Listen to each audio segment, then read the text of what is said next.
ہمیں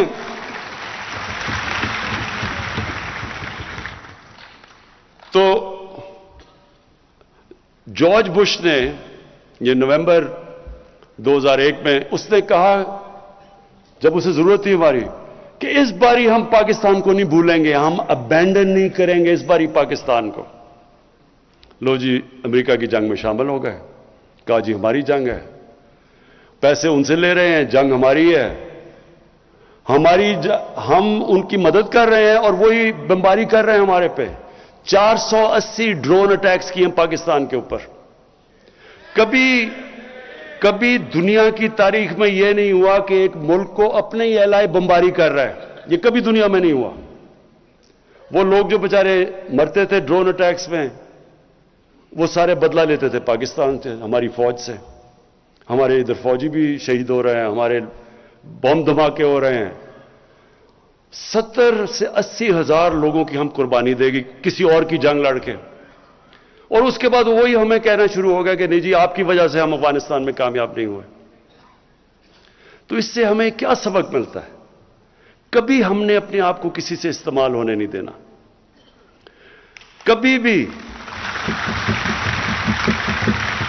کبھی ہم نے اپنے لوگوں کو اس طرح نہیں ہم نے قربان ہونے دینا کسی اور کے لیے, کیونکہ انہوں نے تو کچھ نہیں اپریشیٹ کیا. لوگ ہمارے مرے, تباہی ہماری ہوئی, ڈالر ہمارا, اکانومی ہماری تباہ ہوئی, قبائلی علاقے کے جو آدھے لوگوں نے نقل مکانی کی, قبائلی علاقے اجڑ گئے, کیا ملا اس سے؟ اور وہ اس لیے کہ ہمیں غلط عادتیں پڑی ہوئی ہیں. ہمیں جی ایڈ مل جائے گی, چلو جی مدد کر دو کسی کی. تو اس لیے یہ جو خودداری ہے, دیکھیں ایک انسان, ایک قوم کھڑی تب ہوتی ہے, رسپیکٹ ہی دنیا میں تب ہوتی ہے جب وہ خوددار ہو. تو ہماری فارن پالیسی اب ایسی ہے کہ ہم نے کوئی کسی کے ساتھ, ہم نے امن میں شرکت کریں گے, کسی کی جنگ میں ہم نے شرکت نہیں کرنی.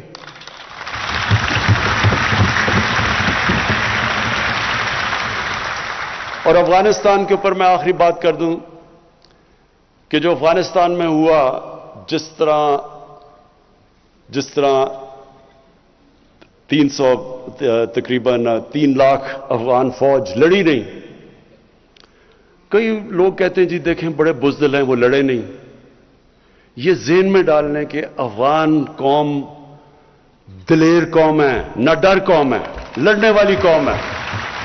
اگر وہ نہ ہوتی تو 10 لاکھ افغانیوں نے شہادت دی تھی روسیوں کے خلاف. کوئی قوم اس طرح نہیں لڑی جس طرح انہوں نے اپنی آزادی کے لیے لڑا ہے. تو سوچنے والی بات یہ ہے کہ کیوں یہ قوم نہیں لڑی, کیوں یہ ان کی فوج نہیں لڑی.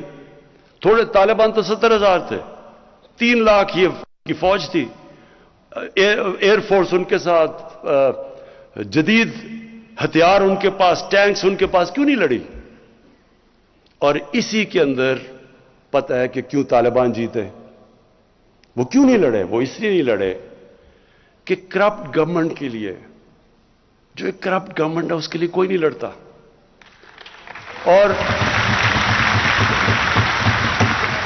اور دوسری چیز, افغانیوں کی ایک سائیکی ہے, وہ ہمیشہ جو باہر سے آتا ہے, جو ان کے اوپر فتح کرنے کی کوشش کرتا ہے, وہ قوم ان کے اگینسٹ کھڑی ہو جاتی ہے. وہ اپنی آزادی کے لیے لڑتے ہیں. تو وہ کبھی بھی کسی ایک گورنمنٹ جو باہر سے امریکی اس کو بیک کر رہے ہیں, انہوں نے اس کے لیے نہیں لڑنا تھا. جس طرح سوویت یونین, انہوں نے جب پوری کوشش کی افغانستان پہ قبضہ کرنے کے لیے, وہ فیل ہو گئے, اس لیے کہ وہ لوگ آزادی چاہتے ہیں. اور اب جو حالات ہیں افغانستان میں, ہماری پوری کوشش ہونی چاہیے, اور میں دنیا کی کمیونٹی کو کہتا ہوں, پوری کوشش ہونی چاہیے کہ افغانستان کی اس وقت ان کی گورنمنٹ کی مدد کرے. جو طالبان ہیں انہوں نے کیا چیزیں کہی؟ انہوں نے کہا کہ ہم سب کو شامل کریں گے. یہ بڑی زبردست چیز ہے. یہی تو چاہ رہے تھے دعا کے اندر جو ٹاکس تھی, اس میں کیا چاہ رہے تھے طالبان سے کہ انکلوسیو گورنمنٹ ہو. وہ مان گئے ہیں. ہیومن رائٹس ہے, وہ کہتے ہیں ہاں ہیومن رائٹس. ایمنسٹی انہوں نے سب کو معاف کر دیا ہے. اور انہوں نے کہا کہ ہم اپنی زمین استعمال نہیں ہونے دیں گے دہشت گردی کے لیے.